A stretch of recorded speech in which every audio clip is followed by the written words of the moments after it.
Hello అండి, అందరూ ఎలా ఉన్నారు? మేమైతే అమ్మవారికి ఆషాఢం సార పెట్టామండి. అప్పుడు పోస్ట్ చేయడం కుదరలేదు, ఇప్పుడు చేస్తున్నాను.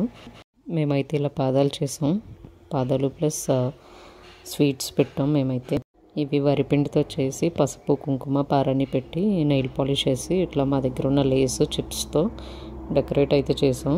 ఆ స్టోన్స్ అవన్నీ ఇంట్లో ఉన్నవి. ఇంక ఇదైతే ఫైనల్ అవుట్పుట్. మేము ఇలా డెకరేట్ చేసి మరి టెంపుల్కి అయితే తీసుకుని వెళ్ళాం.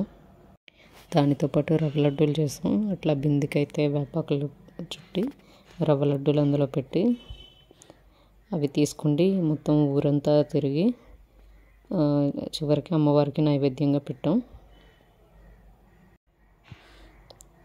మొత్తం అలా సర్దిన తర్వాత దాన్ని ఒక పసుపు క్లాత్తో క్లోజ్ చేసామన్నమాట. ఇంక ఇదైతే గుడి దగ్గర వీడియో తీయమని చెప్పి మా అమ్మకి ఇస్తే మా అమ్మ ఏవోవో తీసింది.